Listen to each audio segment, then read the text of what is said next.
50 നോമ്പ് 50-ാം തിരുനാളിന് 7-ാം വാര വചന ശുശ്രൂഷ പരിശുദ്ധാത്മാവിന് സ്വാതന്ത്ര്യം നൽകുക.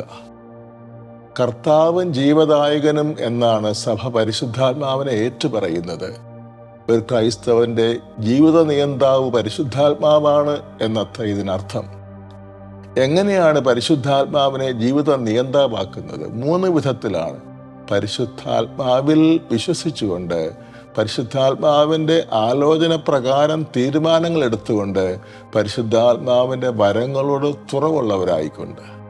ഓരോന്നും അല്പമായി വിശദമാക്കാം. പരിശുദ്ധാത്മാവിൽ വിശ്വസിച്ചുകൊണ്ട്. മതബോധന ഗ്രന്ഥം 150. വിശ്വാസമെന്ന ദൈവത്തോടുള്ള വ്യക്തിപരമായ അടുപ്പമാണ്. 143. വിശ്വാസം വഴി മനുഷ്യൻ തൻ്റെ ബുദ്ധിയും മനസ്സും അസ്തിത്വം മുഴുവനും ദൈവത്തിന് പൂർണ്ണമായി അടിയറവയ്ക്കുന്നു. ഇതനുസരിച്ച് പരിശുദ്ധാത്മാവിൽ വിശ്വസിക്കുക എന്നതിനർത്ഥം പരിശുദ്ധാത്മാവിനോട് ഗാഢമായ സ്നേഹബന്ധം പുലർത്തുകയും അവിടത്തേക്ക് ജീവിതം മുഴുവനും ഫലമേൽപ്പിച്ചു കൊടുക്കുകയും ചെയ്യുക എന്നാണ്.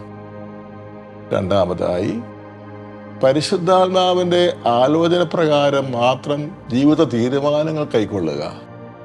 പൗലോസ് അപ്പോസ്തലൻ ഗലാത്യ 5:16 നമ്മോട് ഉപദേശിക്കുകയാണ്, ഞാൻ നിങ്ങളോട് പറയുന്നു, ആത്മാവിൻ്റെ പ്രേരണപ്രകാരം വ്യാപരിക്കുവിൻ, ജഡമോഹങ്ങൾ തൃപ്തിപ്പെടുത്തരുത്. മൂന്നാമതായി, പരിശുദ്ധാത്മാവിൻ്റെ പ്രത്യേക വരങ്ങൾ സ്വീകരിച്ചുകൊണ്ടും അവ ഉപയോഗിച്ചുകൊണ്ടും ദൈവാത്മാവിന് നമ്മിൽ പ്രവർത്തിക്കാൻ സ്വാതന്ത്ര്യം നൽകുക എന്നതാണ്. 1 കൊരിന്ത്യർ 12 പറയുന്ന 9 പ്രത്യേക വരങ്ങളോടും നമുക്ക് തുറവുണ്ടായിരിക്കണം. അറിവിൻ്റെ വരം, ജ്ഞാനത്തിൻ്റെ വരം, വിശ്വാസവരം, രോഗശാന്തിക്കുള്ള വരം, അത്ഭുത പ്രവർത്തന വരം, പ്രവചനവരം, ആത്മാക്കൾ വിവേചിക്കാനുള്ള വരം, ഭാഷാവരം, വ്യാഖ്യാനവരം.